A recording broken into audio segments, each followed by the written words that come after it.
Welcome to another episode of the 100% podcast with me, your host, Harry Purdy. Today, I'm joined by a returning guest, his 11th appearance on the show, my mate, my good pal, my mentor, superb coach, Mr. Robb McGeary. How you doing? Very, very good, sir. And if we truly want to make this a 100% podcast, I need to be in 100% of your episodes. Yeah, But this is I haven't got true, time. man. I haven't got time for that. No, this is it, mate. But you frowned when I said, time. you said you frowned when I said mentor then, but mate, you've helped me with some stuff along the way. So don't frown. I mean it. I think it's one of those things, right? I've been, for the last 15 years, if not longer, I've been a personal trainer. And I've always dabbled, as the industry loves to do, between calling myself personal trainer or coach. I no longer care. I no longer care. It's like, I'm a great fucking personal trainer. I don't need to call myself a coach to differentiate myself from anyone else. But then when you get into like mentor, to me, like a mentor feels like someone who's way like it's the old Japanese warrior sat on the top of a mountain with a long beard. Tell me the secrets of life. That's a mentor. And I'm like, whoa, I am nowhere near enough to call myself a mentor to anyone. But again, it's perspective on the title, right? For sure. Some people, I'm sure if I were to search through old testimonials, I'm sure I'd find someone who said, Rob mentored me too. I don't want to thought anything about it, you know? And like any form of language is just a perspective, isn't it? Right. It's just a word. Just a word. You can assign positive or negative meaning to it. I think maybe the frown just highlights, triggers my own inadequacies of what I've not hit yet in my own life. Maybe. Mate.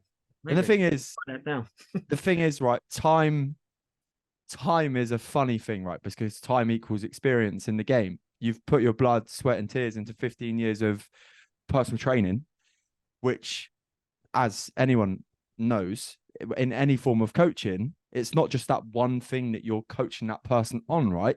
So, and I know he's somebody that makes you frown sometimes, but James Smith says in like his early stuff, it's not just personal training.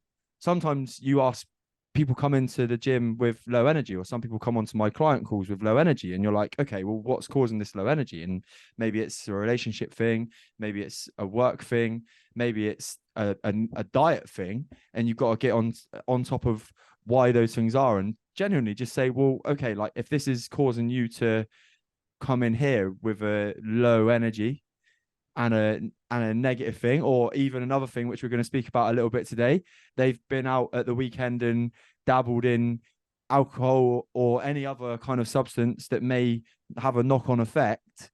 Like, are the benefits of, or are the knock-on effects of that thing, whether it be a relationship, a job, a substance, are they actually offering you as much benefit and positive impact on your life as you thought they were? So really, when you add all of those things together, like being a PT, you're delivering in that 45-minute to an hour session, but then you're also asking them questions that are kind of asking them some pretty deep like life questions. I'm sure you've done that, and getting the answers out of them. Does that not like equate to you having 15 years of experience of being a coach, a PT, and a mentor? So you're quite well within your rights to be called a mentor. It's interesting, right? When you put it like that, I think some of the negative connotations come from personal trainer. The people that want to call themselves coach just to differentiate themselves used to shit on the term personal trainer and just say, well, you want to hire me because I'm not just going to count your reps and I'm not going to sit on my phone while you're doing ab exercises. Well, that's a shit trainer or a shit coach. Like, that's not the majority of the industry of people who are personal trainers. So in my time, not only have I, God, when I think to early doors, I was not crossing the line, but going further than what other trainers, coaches, whatever you want to call it, would do. So I was having slightly deeper conversations with my clients, never pushing the limits of my remit. I'm not going to tell them what to do I'm going to tell them what to do outside their gym time, but not in areas of their life that are not directly related to what I'm helping them with. But then you realize, you can't keep that line as like a giant. It can't be Trump's wall. There has to be gaps where you occasionally talk about their lifestyle, their relationship, what is causing them stress. You can give your perspective, you can give your 2 cents worth, but obviously you can't be this life coach that tells them what to do in that area, because that is beyond what you're qualified with. But like you say, with time, as long as you're using that time right, comes the experience. Even my Olympic weightlifting club, you would say anyone from the outside looking in would just go, what's Olympic weightlifting? He's teaching them how to snatch, clean and jerk, how to squat. He's getting them strong through the programming. Man, if I came in on a late Thursday night and the first thing is 10 sets of 2 on a snatch, I've got a lot of athletes there that are going to have a very frustrating session based on how their day has been and their mentality to try and achieve 10 sets of 2 amazing snatches, as well as heavy work afterwards. That's 2-hour long session, you know. Like, Yeah. I'm dealing with a lot of stress and upset, trying to reframe people's mentality, trying to get them a bit more positively inspired as they're stepping up to the bar, as well as then looking at the technique and stuff outside of that. Fast forward to extreme body transformations. Jesus Christ, that is so much deeper than just barking at people to hit their super low calorie count and get their 20,000 steps a day. Dealing with people that are losing their energy, getting severe diet brain, something that most people won't, probably shouldn't experience anyway. Fast forward to now, where I'm trying to help guys way outside of just what they're doing with their diet and their training. Like, I don't know what you even call it anymore. I don't know if mental fits this description of what I'm trying to do with people. I just don't get it. But like I say, it's just a word, right? It's just a word. What would you describe yourself as then? I'm going to say something stupid because it's what I do. An enabler of energy. Yeah, love it. I like, why not? Why the fuck not would you not be that? An empowering emperor. Wait, I'm going to keep going. This could Yeah, be nice. Empowering emperor. Do you know what? That's got me thinking now. I'm like, with this whole new thing with the journal, I'm like, yeah. where could the title go? But yeah, we'll leave that for another discussion, mate. I've got you on here. It's been a rough few days just on the whole like Harry Purdy journey, and I did a little post about it in pure frustration last night, which I know you've seen.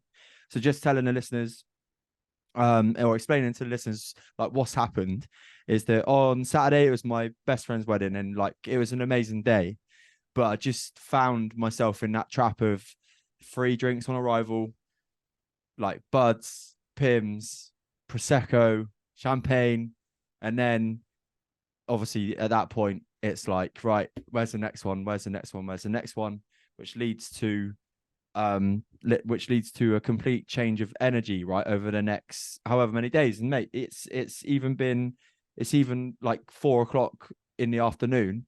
I'm still feeling that lack of punchy energy that I've had when I've been away from this stuff. But anyway, moving forward, the story, like Sunday, I didn't really have a chance to stop, which is a good thing and a bad thing, just in the sense that obviously with managing the women's team, it was up, out, away match, had to be on it anyway, had to summon some energy from somewhere, maybe a monster and a coffee to just carry me through the day, come back, crashed. Yesterday, PT session, attended the PT session, was doing stuff that I could do in my sleep because the training's just backed off a little bit, 4 weeks away from this. Well, 4 weeks away from my week off before the ultra. And I just was like, looked at my PT and I was like, wow, like this energy today is just, I've got nothing left, in the words of Ian Bill from EastEnders.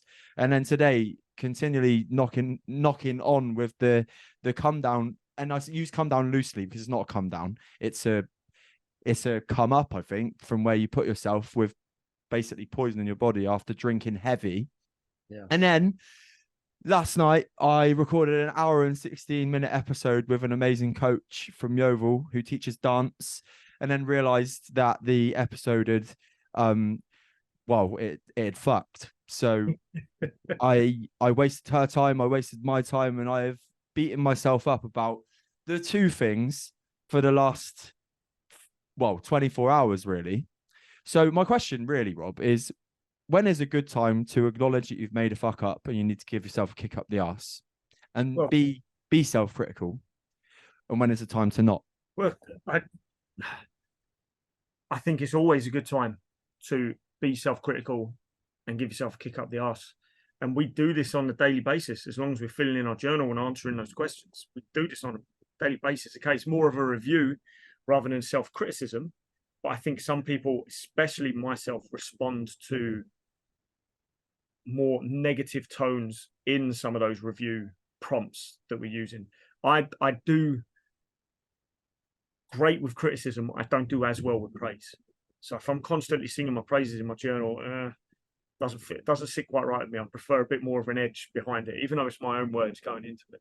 So I think you should be self-critical about yourself all the time, because if you're not, we easily let things slip through. We give ourselves passes. I'm not going to drink tonight, but it's Friday. Well, just the one, and then just the one can so easily turn into more than one, and that can turn into, like you say, 2 days of hell. That, not to say this is the case, could have been very, very differently had you not drunk, right? Mate. In terms of like the podcasting, tech things happen all the time. Tech things go wrong, not your fault. But there's going to be that lingering thought in your head, man, if I weren't hungover, could I have picked up on that earlier? Would I have had that thought? What if I'd slept better? Because the alcohol disrupts your sleep, which means your neurotransmitters, serotonin, dopamine, your decision-making processes haven't been made because you haven't slept right, because your body's been processing the alcohol. That's what part of the hangover is. It's not necessarily just the poison in your system. It's just affected your sleep, no matter how much you sleep in the next day. Dehydrated, all sorts of stuff we can talk about anyway. But that decision-making process, the circuit, is not functioning optimally. So could you have spotted that had you not been hungover? We'll never know, right? We'll never know. No. And it is what it is. But you review, you make better judgment next time, as long as you remind yourself of what you've done. And I think that's why it's so easy to give ourselves these free passes if we don't criticize ourselves, because we forget what we did last time. I think this is a big issue with, and this is way, way, way out of my zone, way out of my depth in this one. But I think a lot of people that will try and assist anyone struggling with addictive behavior, alcohol, gambling, whatever it is, by allowing them to be less judgmental with themselves. And I'm sure there is absolute 100% merit in dropping that judgment of yourself in the recovery process. But I think if there's too much dropping of that judgment, you forget what you've done. And it's so easy to go back into that cycle, because 2 weeks ago, what happened 2 weeks ago is a distant memory. It doesn't matter anymore. So in which case, like, it's so easy to then go, well, I've got control of this. It's been a while since I've done this. Yeah. I rarely drink. I have a decent enough relationship with alcohol. I rarely drink. And when I do, I don't like the feeling of being drunk. And I certainly don't like the feeling of being hungover. But it's so easy to forget that you've already had 2 beers, or maybe you ordered doubles instead of singles. Before you know it, more's going down there. And then you're not thinking about the next morning. You're just in the moment, having fun, enjoying yourself. And that might come back to bite you the next day. It might not. Depends what you're drinking, how much. Said a lot of stuff there. But No, I I think get it. daily we should be at least reviewing our actions. Not necessarily criticizing, but reviewing our actions at the very least. Because that's how we make better decisions later down the line. Completely agree. And it's one of them things with the whole drinking that I've had that brief experience, which I say brief, it was 5.5 months at the start of the year, which was like completely alcohol free. Yeah. And then it was my friend's stag do, obviously, who just got married. And it was like, okay, like and I remember having the fear about it. I've not drunk for 5 months. And now I'm going to a stag do where the expectation of myself and of others of me was going to be to drink. And we all know that social peer pressure thing. We all know mates that are terrible under peer pressure as well. Like they go out with the intention, no, I've got to go home for the missus tonight. Or no, I've got to go home because I've got a family meal. And then the next minute later, they've got a pint in their hand and they're away with it with the boys. And that's that. And they're in the doghouse, let's just say. But also, like, when it comes to, so yesterday I spoke to Paul about it on the call. I know you missed it, but he was basically saying, I think it's amazing. You need to not be too critical of yourself because you know that you can do it. Like, it's not as though you've got a problem with alcohol, right? Which is an obvious fit. Well, I say it's an obvious thing. Just to let listeners know, I don't have a problem with alcohol. But he was like, it is incredible that you're self-aware enough now to be recognizing your lack of whatever you're feeling. Like, there's something obviously lacking for you to have asked about it. And there was a guy, Jordan Sanders, on the call that had gone like 250 days, and he's just done a triathlon. He's raised £10,500 for charity, blah, blah, blah. Paul's obviously 600 days in. And this is what's incredible about investing in yourself and putting yourself around people who are inspirational, is it inspires you to be like, okay, like, did I have fun on Saturday? Yes, I did have fun. But is it worth, is the price I've paid, was it worth it? Would I have still had fun at the wedding if I didn't drink? I was looking at my cousin's other half, Danny, and she was dancing around, having a great time. She didn't touch a drop, mate. So would I have had the same amount of fun? Yeah, probably. So now I need to really review it and be like, all right, you know what 5 months did. I've got my ultra in 5 weeks. So from now until then is an absolute no-go. There's absolutely 0% booze going in this body until that thing. But then in between that, I've also got events that I can practice not drinking. I'm genuinely in a space in my brain now, mate, where I'm like, I think alcohol and me, I've had the balance. I've tried to do the balance of both this year. Like 5 months where I've gone nope. And then since May, so 4 months where I've gone, I'll just drink on special occasions. But I've not even liked the payoff of that. And I found that really interesting. That's a big question people need to ask themselves. Because not enough people do. Not enough people are even inclined to. Ask yourself, what is this relationship between myself and alcohol? Put it perfectly there, alcohol and I. Everyone could write a massive, massive chapter in the book about their life called Alcohol and I. And for some people, it will be the tiniest page. Like, don't even drink. Never wanted to drink. Never liked the feeling of it. Fantastic. There's nothing wrong with that. For some people, it will be the majority of the entire book. Their struggles with their relationship, their potential dependency on it as well. It's definitely something people should review in their life because it is a destructive habit. On the short term or the long term, it's a destructive habit. If you have multiple drinks in 1 week, if you follow the guidelines of acceptable alcohol intake for health, which no one does. Talk about that in a sec.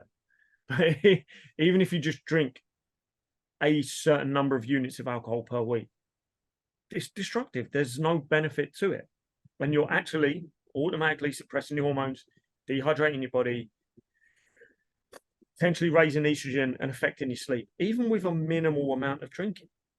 So you've got to ask yourself, why is it I need this? And why do I need this to enhance my experience? When some people, that way inclined, are on the dance floor, having a whale of a time and they haven't touched a drop. Now, that doesn't mean everyone's going to achieve that. Not everyone wants to achieve that. Some people are a little bit more socially awkward. Some people are a little bit more introverted. There are plenty of extroverted people out there that don't need alcohol to enhance their experience. But whilst we're looking at it as something, a tool to use to enhance our experience, what comes the next day? What comes 2 days after that? How many guys turn up to their five-a-side matches on Sunday morning absolutely ruined, right? How many clients who I've seen over the years, even on a Monday morning, especially a Friday morning, since Thursday became a very popular drinking night in London for some reason.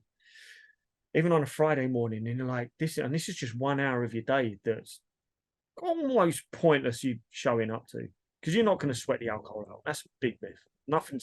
You can't actually cure a hangover. You can't. You can just do the best you can to try and get yourself back to baseline, back to normal, and hopefully the day after or the day after that you'll feel a bit better. But there's no cure. There's superstitions and habits and what's the word? Just things that you like doing that it might make you feel a bit better, because the placebo effect obviously works, but there's no cure. Like some people say, down in 2 pints of water before bed and all that kind of stuff, don't they? Yeah. But it's the sleep, isn't it? Really, that's the biggest knock-on effect of it. Yeah, it's just you're technically you are burning the candle at both ends because you don't recover.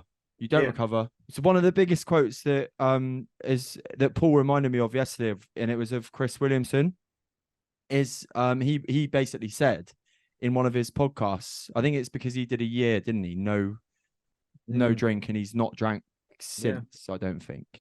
He said when you choose to drink alcohol on a heavy level, you're choosing to make yourself part of your body ill for at least a day.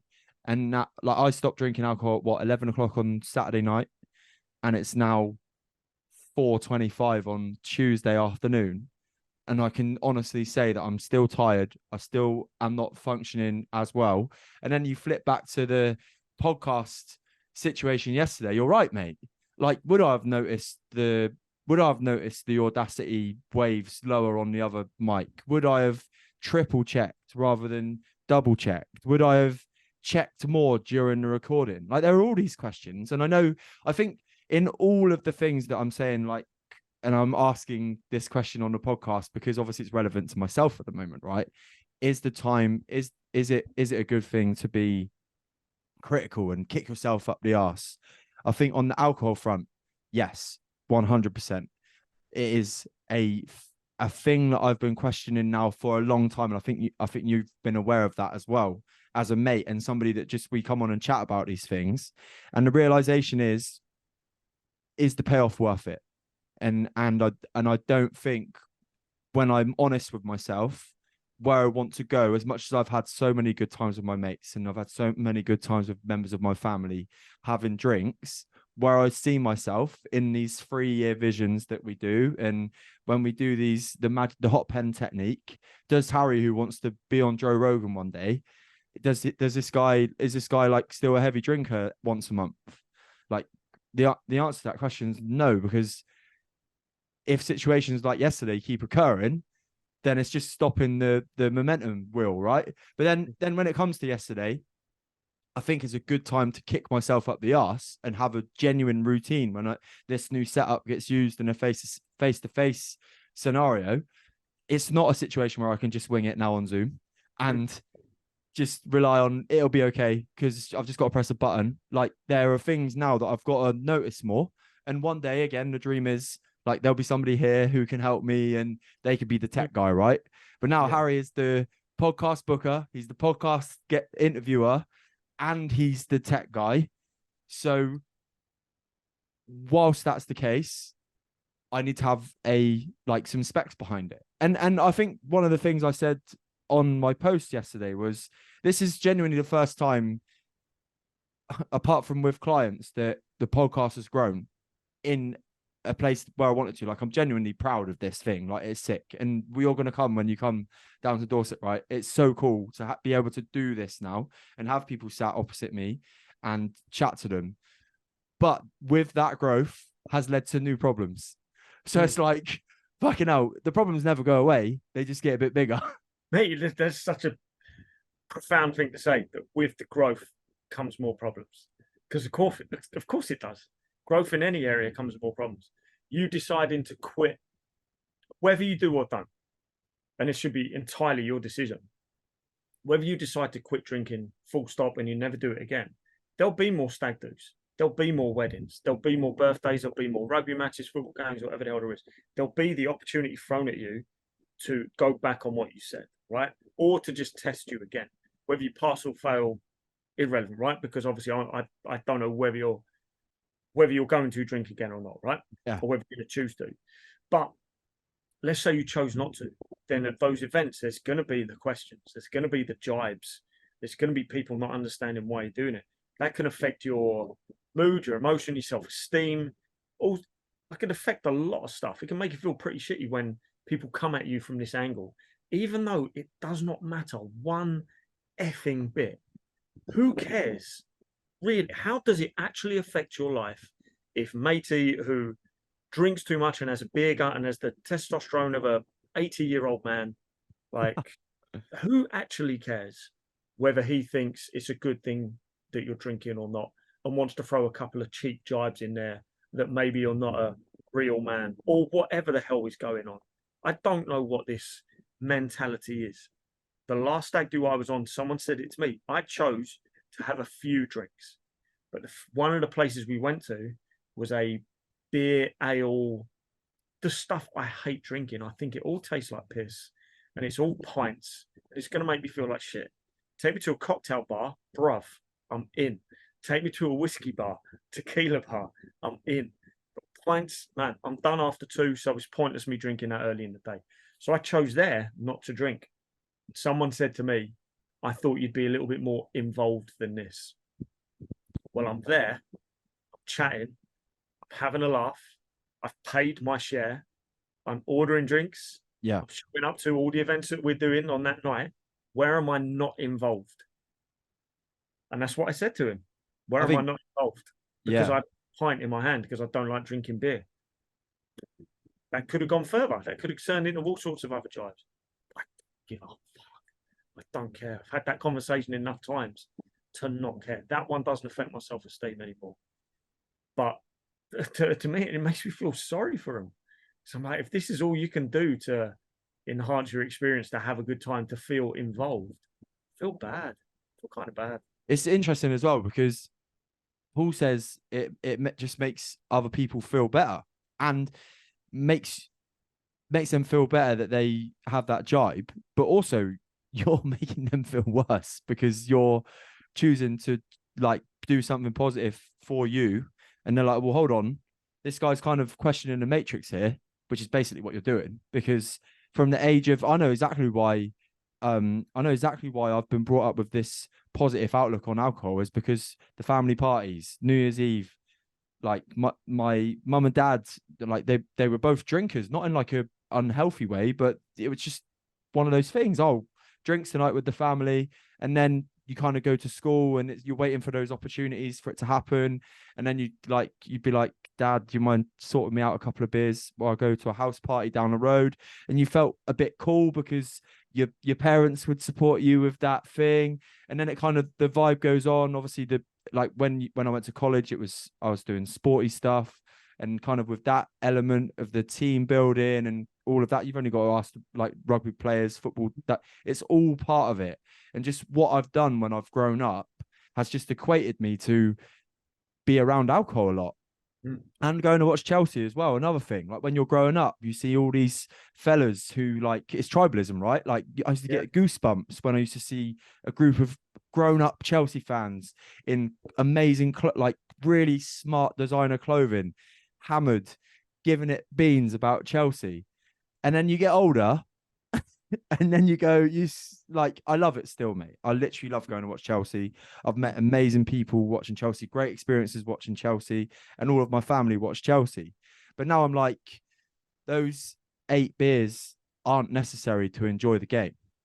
You can still sing and get involved and still feel passionate about the game without the alcohol. But just when you're growing up, like, it's weird how influenced you can be. But then you have those moments in life, don't you, where you just look at whatever it is.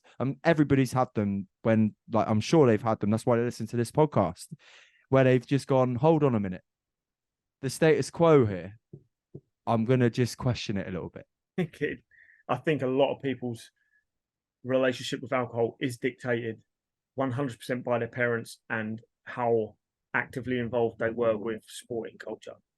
I can remember a time where drinking culture and cricket were not related at all. And then somehow later down the line, that completely changed. Isn't it weird? Yeah. Because something like cricket, which was always notoriously the boring, calm, nobody cares sport, is now suddenly this big, louty drinking culture lad as well. Alcohol just creeps in everywhere. It finds a way because marketing companies know how to get you, right? Same with Chelsea. Same, like, that was my club when I was younger. And it wasn't until I started going to actual matches and you're like, whoa, this is terrifying. These guys have no control over their decisions. People are angry, all sorts of stuff going on. Obviously, that was the minority of people. For anyone who wants to go to a football match and is scared to, it's the minority of people. It's not like it was way back either. There's way less violence now. Same with gigs. That's my thing. I prefer going to gigs over anything else. I love seeing my favorite bands.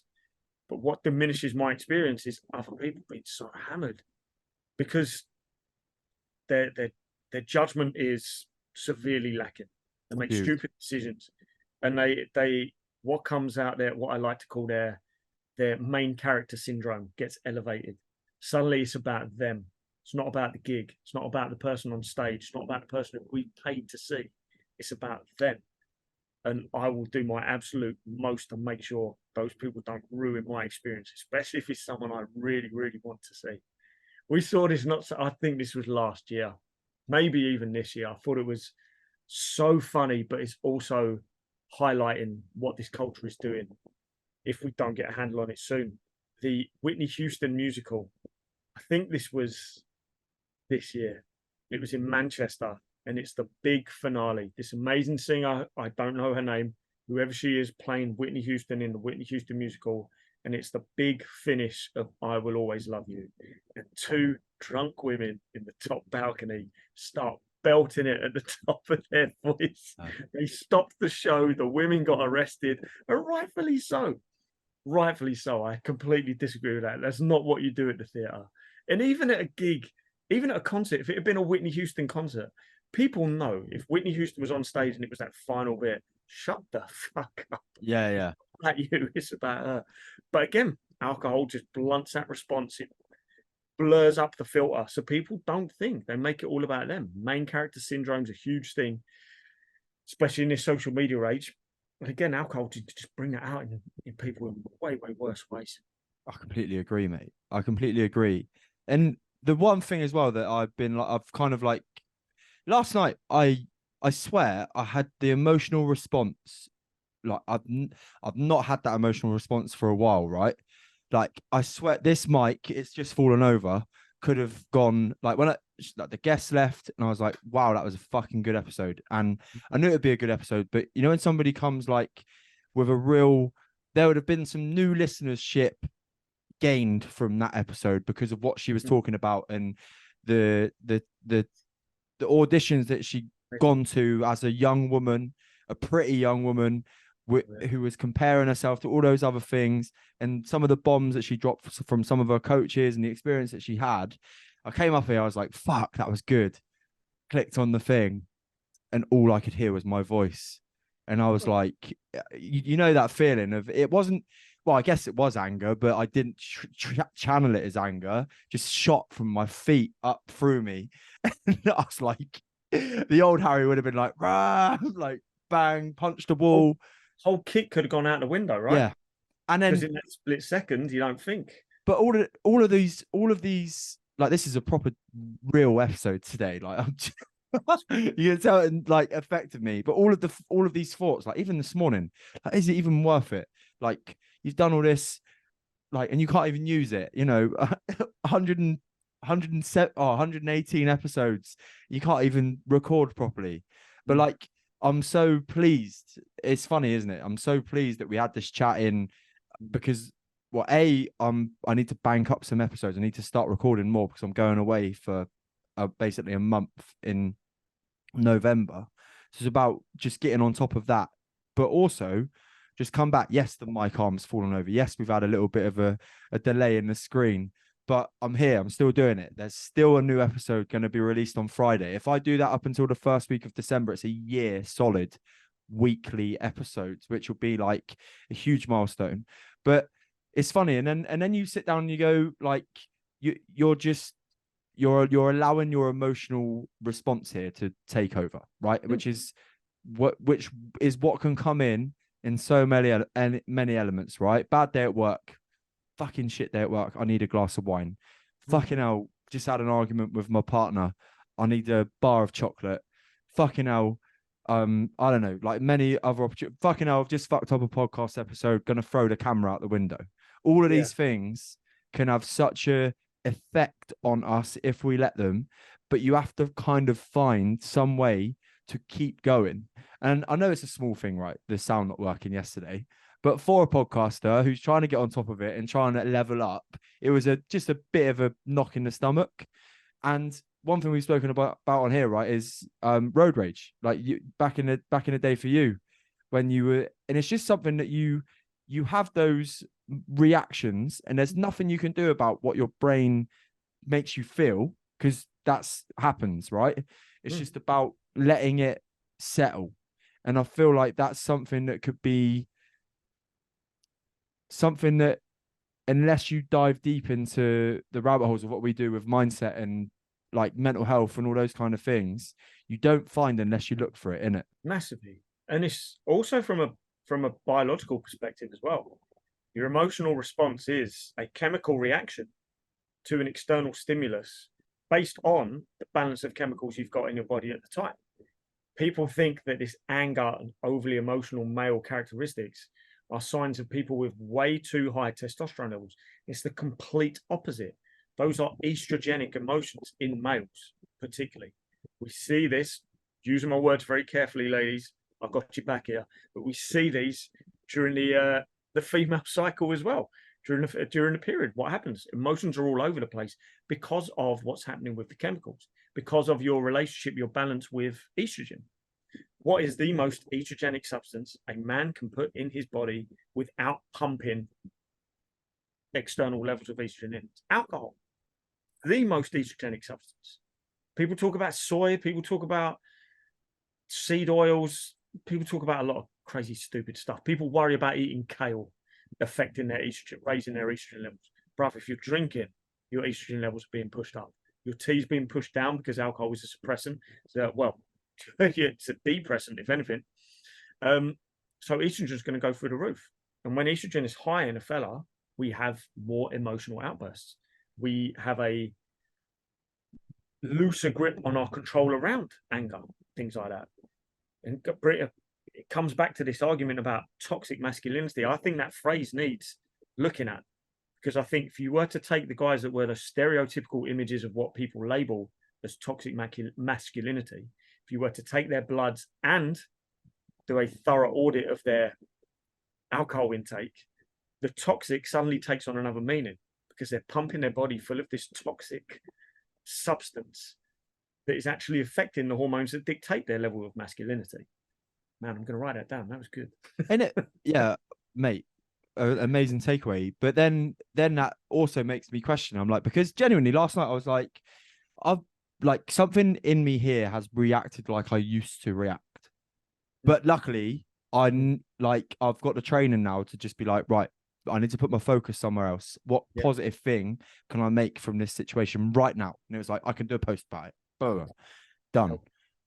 But the question is, okay, without the honestly, mate, I genuinely don't want to know how much I drank on Saturday. It wasn't as much as I have in the past, but it was still a lot. Yeah. Without that, would I have had that emotional response? I'm not sure. I think I'd have dealt with it better. Then the other thing as well that we can link into this whole situation, which has created a podcast episode as well in itself. So another positive is the embarrassment that I felt from obviously having this amazing guest over. She was like, what a glow up, like buzzing, but the fuck you can't use it, which was my ego. Like that was my ego telling me that he's got all this gear, but he's got no fucking idea. Like, you know what I mean? And also sending the message, I was like, well, like realistically, I can't let this just like as soon as I knew that I should have said something. I was sat there with my phone, mate. Like, I really don't want to send this. I really don't want to send this email, you know? Send this text. But I knew I had to get over myself with that. Like, and that is a huge thing as well, isn't it? Like dropping your ego because your ego is there to protect you, but sometimes actually it protects you in the wrong way, doesn't it? Yeah. That's a huge step. It's being able to admit defeat and get over yourself enough to message that poor girl that it hasn't happened. And at that moment in time before you press send, you've probably come up with 20 different scenarios of how she was going to reply, how disappointed she was going to laugh at you, she was going to tell all her mates, she was going to broadcast to her audience, don't go on 100% podcast, doesn't know how to set up a mic. Instead, what has she done? Loved it, had such a great experience that she wants to come back and she's fine doing it again. Because one, it's important that her message and her story gets out there anyway. One, she's probably two, she's probably quite humble as well, based on her previous experiences. I'm sure in what sounds like an epic episode. And three, worse things have happened, right? Exactly. It technically was out of, well, not that it was out of your control, but there's nothing you can do to change it. You can't go back in time. You can repeat this and you can repeat it with the same mistake, which you're of course not going to do. There's, without turning this into a religious talk, in Alcoholics Anonymous, they use what's known as the serenity prayer, like a legit prayer. The first line is, God grant me the serenity to accept the things I cannot change. Yeah. Courage to change what I can and the wisdom to know the difference. Like there's power in that. being able to accept what you cannot change. You can't change that you got drunk Saturday night. You can't change that you got hammered Saturday night. You can't change that it affected how you operated on a Sunday and a Monday as well. You can't change the fact that I was trying to film some videos for my new launch last night, and it got to a point where I just wasn't feeling it because I hadn't prepped for it properly, trying to film this video advert. And it got to the point where I'd done so many takes, the storage on my phone was full. And it was the one time all year that I've used the back facing camera, not the front camera. So I've been talking for 5 minutes, didn't even know that it stopped recording because the storage was full. It wasn't until I turned the camera around and went, oh, and a similar thing, similar reaction. Well, 5 years ago, phone would have gone through the window, you know, would have given up on it, probably wouldn't have filmed the advert, probably wouldn't have released the product. But what's the thing I cannot change at that moment in time? Well, the storage was full because I haven't been watching my storage. I've got tons of bits downloaded that I haven't edited yet that were taking up the storage. So it's a little reminder, man, if you'd done this when you said so, you wouldn't have had that issue till now. We don't see this until much, much later down the line. Luckily, we journal. Luckily, we meditate and try to release our stress.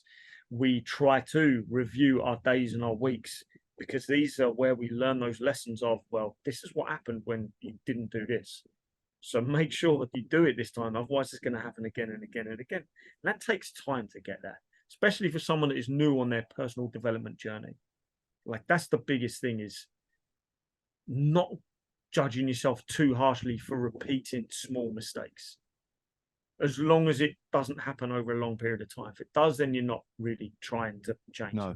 Big mistakes, it shows maybe there's something deeper underlying that you might need to get a handle on, that might take a bit extra work or even a bit extra input from whatever, you know, from whoever. But if you accept the things you cannot change, there's some real power in living a less stressful life and being able to deal with the stresses that life throws at you, because they're going to be thrown at you. How do we use them? Well, we go to the gym, we meditate, we try and be a bit more mindful about things. Some people, unfortunately, their response to deal with the stress that life throws at them is to get pissed on a weekly, if not daily basis. And it's all sedatory. It doesn't make anything easier to deal with. It just makes life easier because you're not dealing with it. Here's one thing as well then. So I seen on Twitter yesterday a post that you replied to, and it was about the Matrix and the red dress scenario, mate. And like, it's so relative, because in this scenario, the red dress is the cold Beavertown neck oil pint on the bar. That worst thing. I can't even imagine ever drinking that. There you go. So, or for you, I don't know, espresso martini made with the brown sugar. Like, there it's there. You don't know what I drink at all. Nah, not a clue, mate. Not a clue. But the point is, like, for us who see it slightly different now, are looking at that drink thing through a completely different lens to everybody else in the Matrix, right?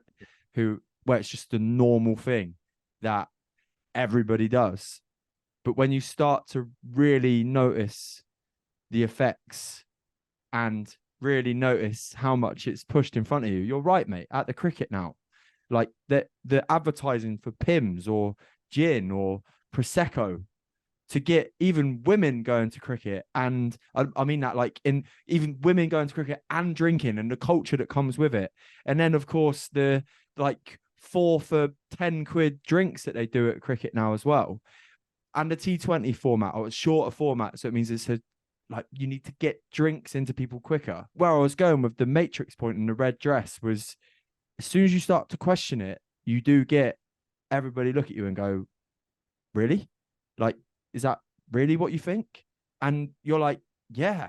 Like, and here's why. And the list literally could be 10 things long, couldn't it? Yeah.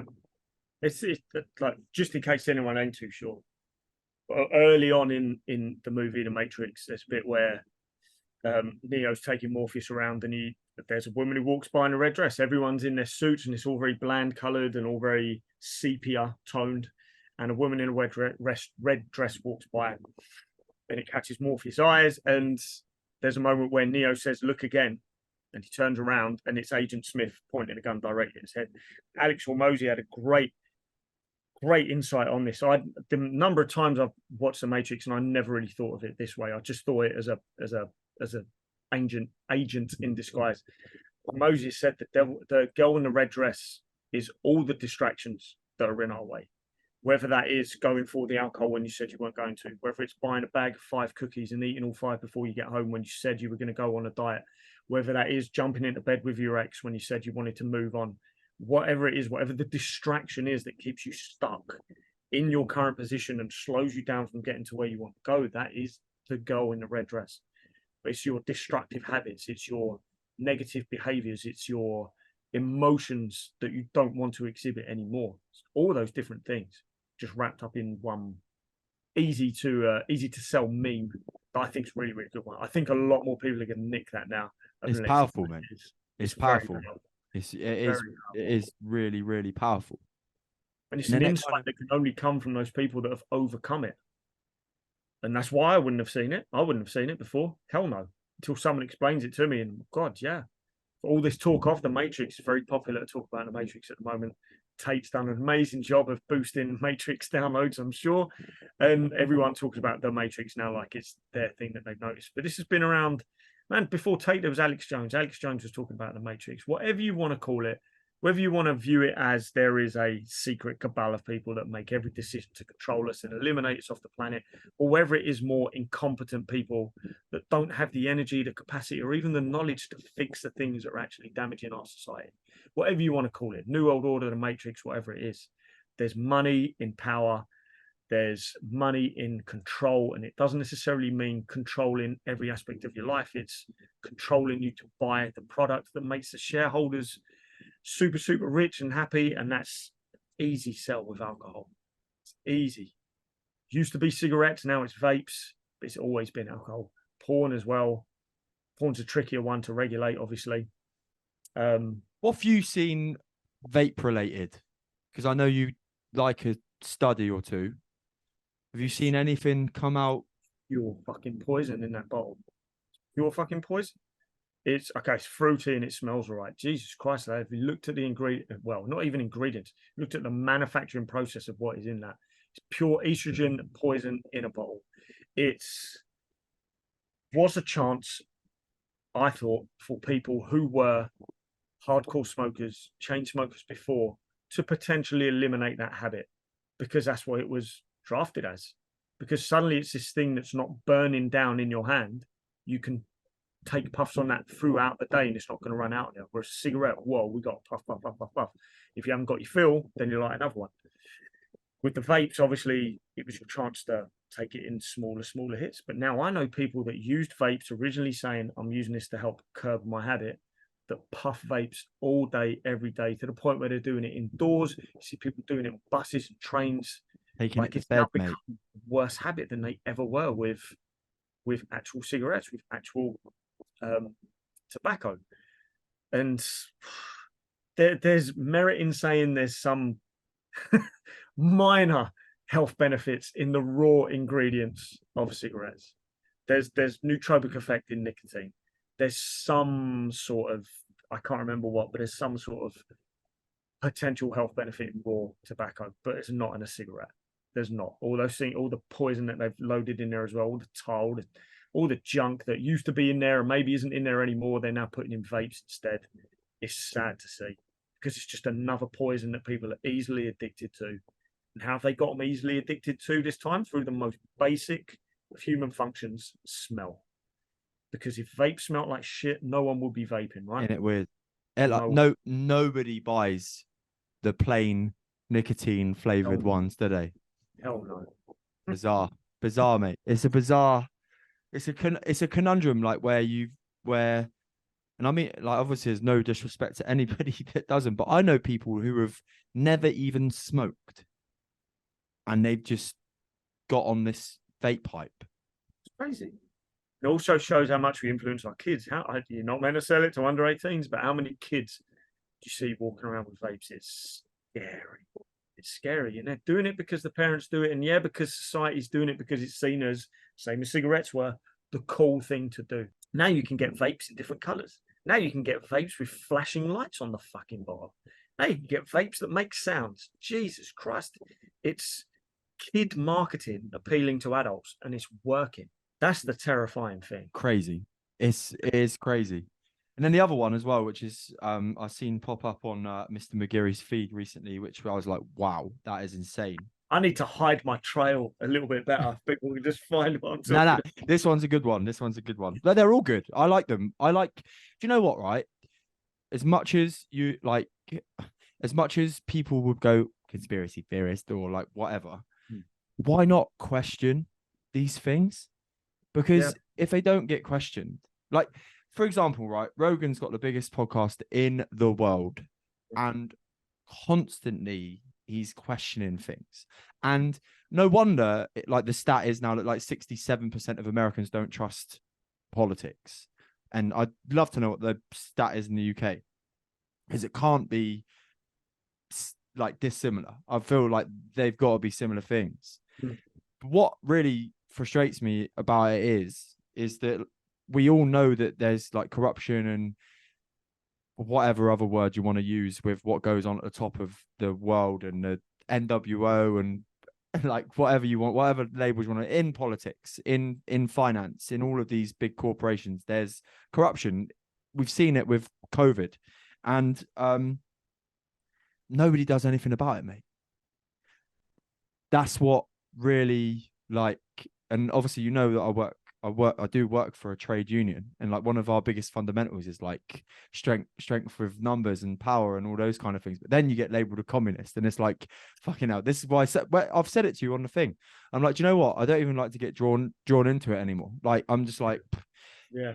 That so many different opinions, so many rabbit holes, so many things that you can question with if you was to watch the news and if you was to take on all of the injustices in the world. I'm not saying they're right, by the way, but like, even if you're the squeakiest clean person in the world, but you own an iPhone, you're supporting slave labor in whatever country it is in Africa, technically. So it's just like, but surely something's got to give one day. Surely. It's mad. We know how detrimental alcohol is to everyone's health. And for those who aren't too sure, the only studies that have been done showing any benefit from alcohol intake shows that 4 ounces, so less than a shot, is the amount where there are health benefits. Anything over that, the alcohol intake, there's no more. So in red wine, you'll find things like resveratrol, antioxidants, things like that. If you down a bottle of alcohol, suddenly the toxic effect of alcohol outweighs the antioxidant effect of whatever was in the grapes, the berries, whatever the hell, right? So it's 4 ounces. So if you want to drink for your health, 4 ounces. That's it. That's all you can do. Okay. See ya. And that's not every type of alcohol. There's not 4 ounces of beer, 4 ounces of gin. It's just 4 ounces of red wine, right? So that's the sad thing. You've got to question everything, always. But you've got to question, why is there a pub on nearly every single corner? Why is alcohol one of the biggest industries on the planet when it is providing something that is detrimental to everyone's health? It's really weird when you think about it. And the biggest explanation is because it's a self-perpetuating industry. It's going to keep making money for the people at the top. And it provides jobs, and it provides a social aspect that people wouldn't necessarily have without those pubs, without those bars. I do wonder, let's say, I'm not saying they should, but let's say they got rid of the alcohol industry and it did not exist anymore. We've seen this with prohibition, and what happened? Clubs went underground. People went to those underground clubs. If we were to just get rid of everything and we all agreed there's no need for underground, markets or anything like that, and we could go to the pub and drink our soft drinks, which some people would argue are as bad as the alcohol. Some of those people are wrong. Would we see the same thing? Would those places be as popular? I wonder. I don't think it is, because it's not necessarily our need to be social. We have that need, but it's this siren call from the alcohol industry to go to those places. Like you get alcohol in the fucking cinema now. And how many people go straight for it? Cinema's not a social place. No. Cinema's sit the fuck down, shut the fuck up. I don't want to hear you make a noise. And if Yeah. I hear you make a noise, I'm calling you out. If I hear you make a noise because you're pissed, man, I turn into Karen and the manager's coming. Manager and security car's coming. Ain't kidding, bruv. Yeah, I think like just on a final note from it, from where I'm sitting, is I'm not saying that this is the last dance. Like Ryan, my best mate, your wedding isn't the last dance of me with alcohol, but it's seriously made me consider now, like, and again, it's like, it sounds horrible, but like that special occasion is a special occasion, not because you're drinking there. Yeah. Like, so why, because it's a special occasion, I'm going to make myself ill. Like, isn't that bizarre?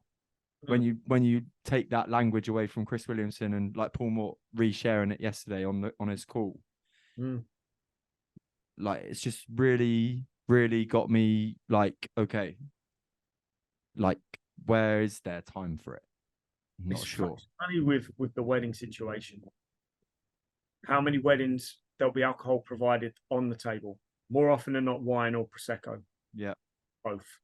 Some people go as far as a free bar for the night, for however long, whatever it is. Like, it's your wedding, you do what you want. The bride and the groom are the ones who are going to come away from that day saying it was the best day of their lives. Some people, it can be an amazing wedding, but I can't imagine anyone else walks away going, that was the best day of my life. Who's going to be the least drunk at that wedding? The bride and the groom. Because they haven't got time to drink. Yeah. They're busy doing all the other stuff. Or people are opening their first cans. Well, it even happens before the wedding now. People are opening their first drinks before the meal. Bride and groom are getting their photos done. Then afterwards, they're talking to everyone. And then they're dancing and maybe drinking, but they're dancing and chatting and all sorts of stuff. So it's weird. Like, yeah. Strange concept. Most hammered are the people that are least involved with it. It's strange. It's a really strange thing. You had Matt Brindley on, right? Yeah. So I would reference anyone that really wants to get a handle on their alcohol intake. I'm not the guy. I said this on a post recently. I'm not the guy because I've had a good relationship with alcohol. I feel a bit of a fraud telling you how to create that relationship with alcohol. But definitely go back and listen to the Matt Brindley episode. Yeah, 100. Number. Can you remember your numbers? Like 70. Nice. No, I could tell you though, but in fact, I'll put it in the description for anybody who wants to get a handle on it. But mate, I think that's a real nice way to sum it up, because like going away from where I started off talking about like things in a negative aspect, right? What I'm saying is that actually these special occasions that we give ourselves a break on, and then I've ended up needing to give myself a kick up the arse at the end of it. It's got an interesting kind of concept to it, an interesting perspective that I've taken away from it. Like, that's a question that you need to ask yourself, Harry, in the future, which I think is like when you can get to that place and ask questions and be like, is this really what you want? And kind of know that the answer is no, and be sure of that. I think that's a great way to carry on living through this mad thing that is life. Rob, another episode with you, mate, full of value. And it was a little serious for us after the last one where we went off on some all sorts of things. But I'm glad, because it's enabled me to get back, like literally the definition of falling off the bike and getting back on.